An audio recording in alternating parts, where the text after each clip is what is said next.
네, 이번에 세권고등학교를 졸업하고 서울대학교 종교학부에 26학번으로 입학하게 된 어현규라고 합니다. 반갑습니다. 사실은 중학생 때까지는 제가 천체 물리를 공부를 하고 싶었었는데 수학 성적도 낮았고 그래서 다른 거를 찾다 보니까 평상시에 책을 많이 읽고 친구들과 토론하면서 이야기하는 것도 좋아해서 철학에 자연스럽게 관심을 가지게 되었습니다. 그렇게 하다 보니까 다양한 교수님들이나 논문들이나 이런 거를 찾아보면서 서울대학교에 유명하신 여러 교수님들을 보면서 이 학교에 입학하고 싶다 그런 생각을 해보게 되었습니다.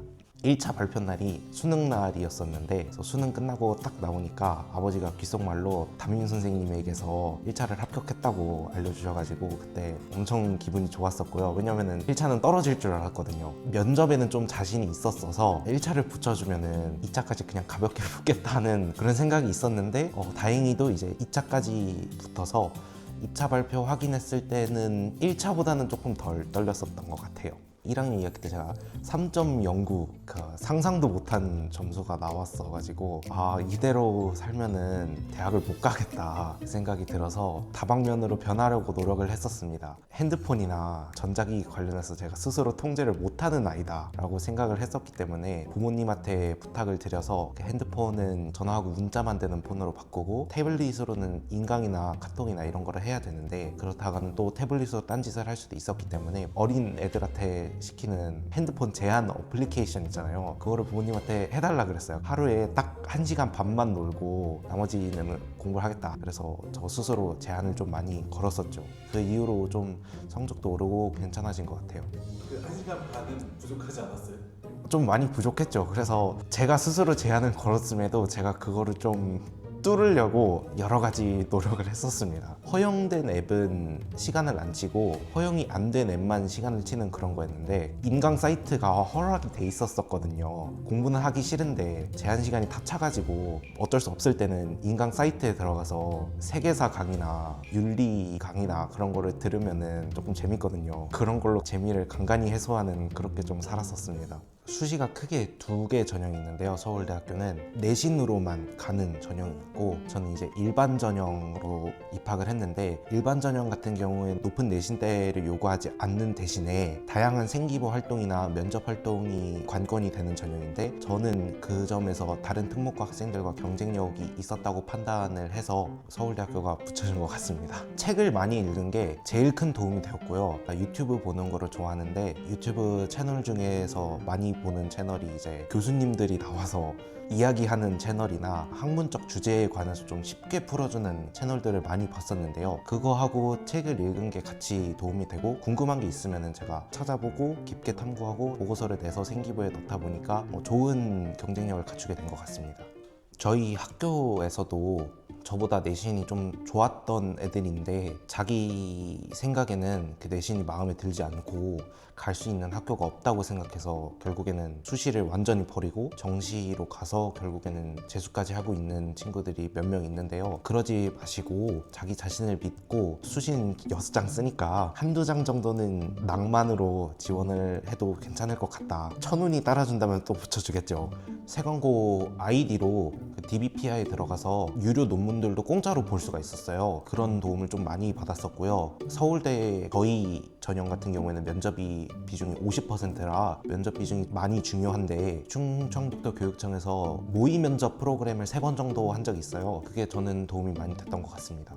면접 종류가 2가지가 있는데요. 자신의 생기부를 가지고 검증하는 생기부 면접이 있고 대학교에서 문제를 내고 그 문제를 풀어서 교수님들에게 설명을 해야 되는 제시문 면접이 있습니다. 제가 했던 면접 대비 프로그램 같은 경우에는 서울대, 연세대, 고려대에서 나왔던 비슷한 유형의 제시문 문제들을 푸는 제시문 면접을 도움을 받았고요. 보통 유명한 면접 학원 그런 데 올라가서 면접 준비를 많이 하는데 프로그램이 사실상 거의 비슷비슷해가지고 심지어 이거 같은 경우에는 교육청에서 지원을 해주는 거다 보니까 교육 격차를 해소하는 데 굉장히 도움이 된다고 생각을 합니다. 저한테 잔소리나 쓴소리를 해주셨던 부분이 좋았죠. 결국에는 저 생각해서 하시는 말씀이고 부모님들이 저한테 돈을 지원을 해주시니까 저도 그 정도 쓴소리는 받을 수 있다고 생각을 하고요. 되게 모범생 같은. 근데 사실 저도 제가 1학년 2학기부터 수능 날까지 기숙사에 있었어요. 학교 기숙사에. 제가 기숙사를 들어갔던 가장 큰 이유가 집안에 있으면 부모님들하고 저희 누나의 잔소리가 너무 심해서 그만두고 싶어가지고 기숙사에 들어갔던 것도 있긴 합니다.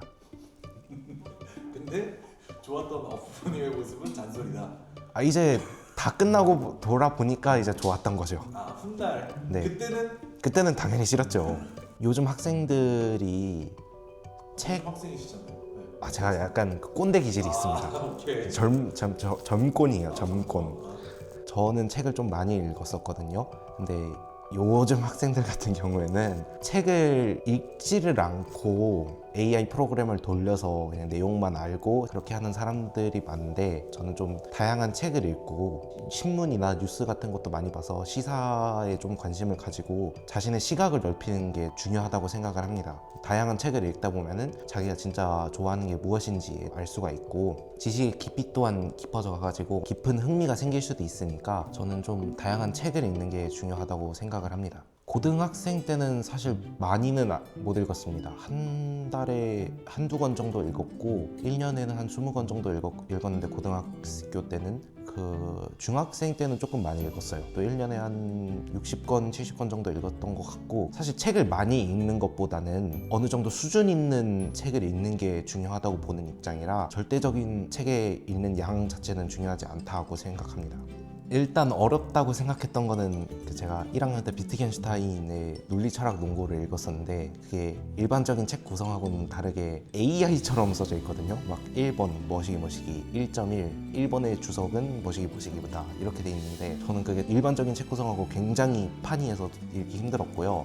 읽기 제일 좋은 책이 너무 많아서 지금 잘 못 고르겠는데, 하나를 꼽자고 하자면은 제가 고등학교 1학년 때 읽었던 마이클 샌델의 공정하다는 착각을 굉장히 감명 깊게 읽었던 것 같아요. 내신이나 수능 같은 경우가 모두에게 같은 기회를 줘서 투자한 노력만큼 성적이 나오기 때문에 공정하다고 생각을 하는데, 그게 과연 실제로 공정한지에 대해서 다시 한번 생각해보는 책이라서, 제가 직접 수능과 내신을 겪는 학생이다 보니까 저는 그게 굉장히 이해가 잘 가고 잘 느껴지더라고요. 그래서 고등학생이라면 한 번 정도 읽는 게 좋지 않을까 하는 생각이 있습니다. 그걸 읽고 내신과 수능에 대해서 더 긍정적으로 바라보게 됐어요. 아니요, 좀 부정적인 시각을 갖게 됐습니다. 근데 결국에는 완벽한 제도라는 게 사실은 없으니까 교육부가 정책을 잘 선별해서 해 나가야죠. 저는 하나를 꼽으라고 한다면은 지금 두 가지 중에서 고민 중인데, 저는 도스토옙스키의 죄와벌을 엄청 감명 깊게 봤어요. 왜냐면 일단 쓰여진 문체 자체가 굉장히 감각적이고 죄와벌이 갖고 있는 주제 의식 자체에서 사상을 정립하는 데도 영향을 줬기 때문에 한 3번 정도 돌려 읽었었거든요. 너무 좋아가지고. 그래서 죄와벌을 저는 읽은 책 중에서 제일 높게 칩니다.